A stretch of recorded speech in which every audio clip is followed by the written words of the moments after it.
Assalamualaikum warahmatullahi wabarakatuh. Selamat pagi, siang, ataupun sore untuk semuanya. Sebelumnya, izin memperkenalkan diri, kami dari kelompok 6, dengan saya sendiri, Berta Amelia Sari, dengan NIM 123330070, dan rekan saya, Sami Alexander Tarigan, dengan NIM 1223061, Hengki Kurniawan Lubis, dengan NIM 122330066, Muhammad Ilham Dinata dengan NIM 123330069, dan Devana Talia Renata dengan NIM 123330081. Dalam presentasi ini, kami akan menjelajahi analisis mengenai dampak lingkungan AMDAL yang meliputi analisis dampak lingkungan, rencana pengelolaan hidup, rencana pemantauan lingkungan hidup. Tanpa berlama-lama, mari kita langsung masuk ke materi. Baik, untuk slide ketiga ini, yaitu pembangunan merupakan kegiatan yang memanfaatkan sumber daya alam untuk mencapai tujuan tertentu. Apabila pemanfaatan sumber daya alam dilaksanakan secara besar-besaran, maka akan terjadi perubahan ekosistem yang mendasar.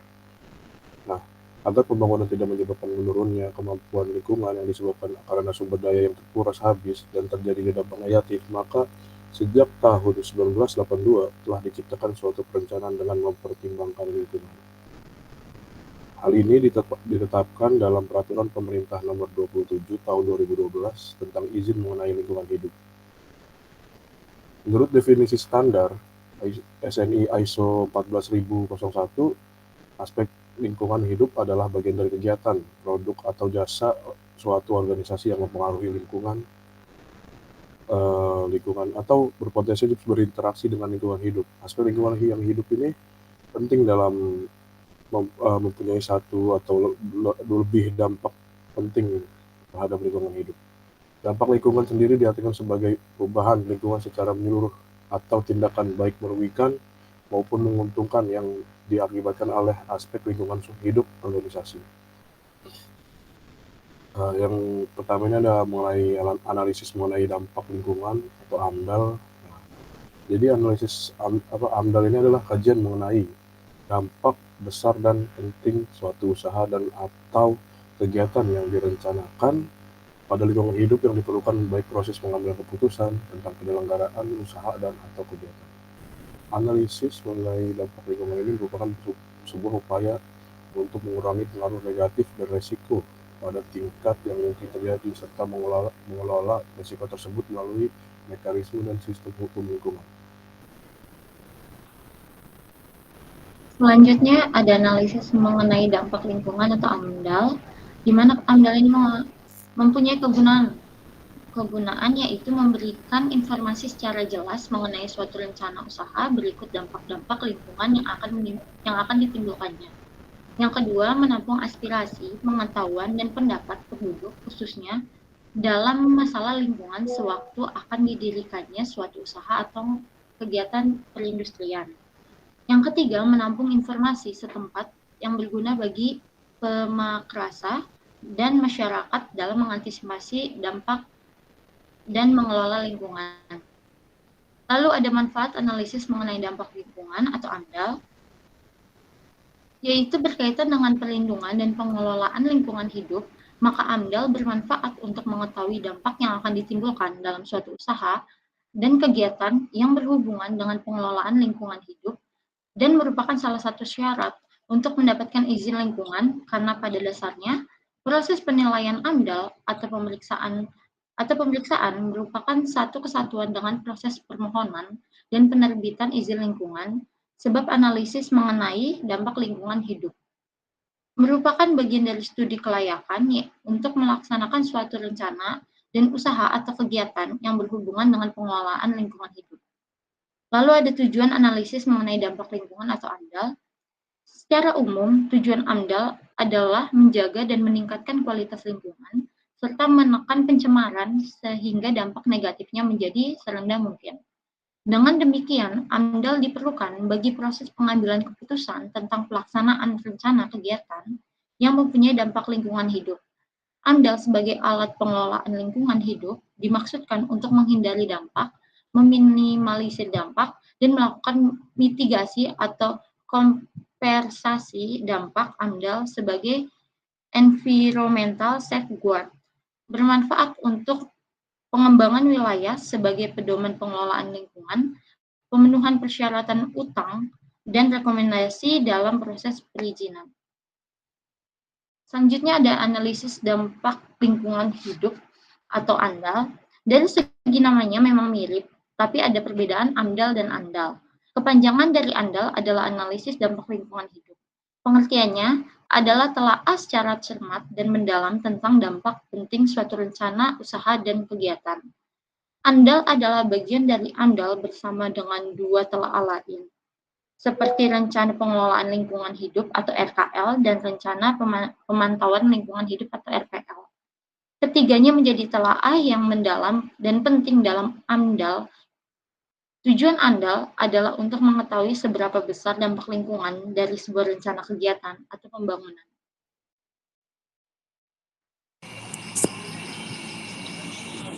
Kemudian kita masuk, menurut Peraturan Menteri Lingkungan Hidup Kehutanan Nomor 102 Tahun 2016, RKL adalah upaya pengelolaan untuk mengatasi dampak lingkungan dari rencana usaha atau kegiatan. Sedangkan RPL adalah upaya pemantauan untuk mengendalikan komponen lingkungan hidup yang terkena dampak dari rencana usaha atau kegiatan. Kegiatan pengelolaan dan pemantauan dilakukan karena kehidupan manusia membutuhkan sumber daya alam yang berupa tanah, air, dan udara, serta sumber daya alam yang lain yang termasuk ke dalam sumber daya alam yang dapat diperbarui atau tidak ada diperbarui. Adapun tujuan dari RKL ini adalah untuk meyakinkan bahwa proyek pembangunan akan dilaksanakan dengan memperhatikan aspek lingkungan dan meminimalkan dampak lingkungan yang mungkin terjadi. Kemudian manfaat RKL itu yang pertama adalah mencegah terjadinya pencemaran dan kerusakan lingkungan, kemudian menghindari timbulnya konflik dengan masyarakat, mencegah terjadinya pencemaran dan kerusakan lingkungan, menjaga agar pelaksanaan pembangunan tetap sesuai dengan prinsip-prinsip pembangunan. Kemudian perwujudan tanggung jawab pemerintah dalam pengelolaan lingkungan hidup. Kemudian AMDAL, ANDAL, RKL, dan RPL memiliki hubungan yang erat dalam pengelolaan lingkungan. AMDAL atau analisis mengenai dampak lingkungan merupakan proses awal yang bertujuan untuk mengidentifikasi dan menganalisis dampak lingkungan dari suatu rencana usaha. Hasil dari proses ini adalah ANDAL, dokumen analisis mengenai dampak lingkungan yang merangkum analisis dampak serta rekomendasi pengelolaan. Dari ANDAL disusun RKL atau Rencana Pengelolaan Lingkungan yang berisi langkah-langkah konkret untuk mengelola dampak negatif dan memaksimalkan dampak positif. Terakhir adalah RPL, RPL ini adalah Rencana Pemantauan Lingkungan yang dibuat untuk memantau pelaksanaan RKL dan memastikan bahwa dampak lingkungan dikelola secara efektif. Dengan demikian, keempat elemen ini saling mendukung dan menciptakan pembangunan yang berkelanjutan dan ramah lingkungan. Studi kasus yang kami gunakan yaitu analisis dampak lingkungan aktivitas produksi industri gula bagi kesehatan masyarakat di Desa Tirto Nirmolo, Kabupaten Bantul, Daerah Istimewa Yogyakarta. Studi kasus PT Madu Baru PGPS Maduk Simo. Dalam penelitian ini menggunakan teknik pengumpulan data berupa observasi, wawancara, dan analisis dokumentasi. Pada proses analisis data dimulai dengan data yang tersedia dari berbagai sumber, yaitu dari wawancara, pengamatan yang sudah ditulis dalam catatan lapangan, dokumen pribadi, dokumen resmi, dokumen foto, dan sebagainya. Karena saat ini masalah pencemaran lingkungan menjadi hal yang sangat mengkhawatirkan, kerusakan lingkungan salah satu hal yang krusial yang dapat terjadi dan sangat mempengaruhi tatanan hidup masyarakat. Biasanya kerusakan ini terjadi akibat faktor manusia yang kurang peduli akan limbah yang dihasilkan dari kegiatan sehari-hari. Contoh faktor-faktor yang menyebabkan kerusakan lingkungan serta pencemaran di lingkungan Tirto Nirmolo adalah 1. Faktor lingkungan.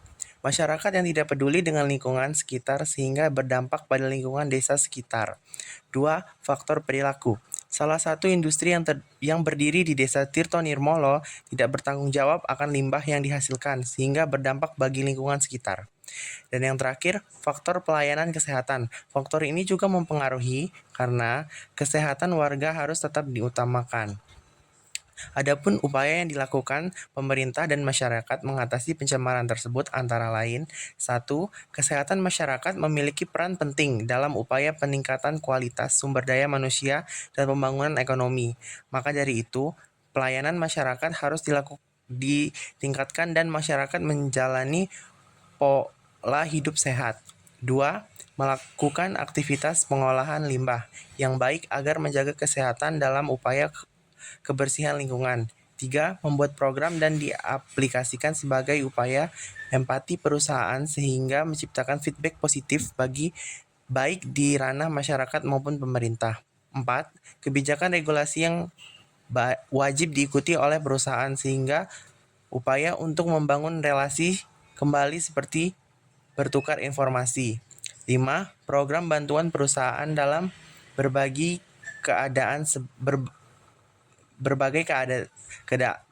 sebagai upaya penjalinan mitra perusahaan. Yang keenam, mengurangi potensi terjadinya pencemaran serta penanaman budaya bersih pada karyawan. Yang ketujuh, meningkatkan koordinasi perusahaan sebagai upaya keseriusan dalam mengurangi dampak lingkungan.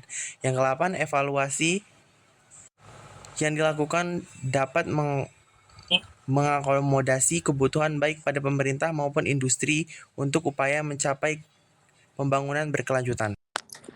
Demikianlah presentasi dari kami. Jika ada pertanyaan atau diskusi lebih lanjut, bisa ditanyakan di dalam kolom komentar. Terima kasih. Wassalamualaikum warahmatullahi wabarakatuh.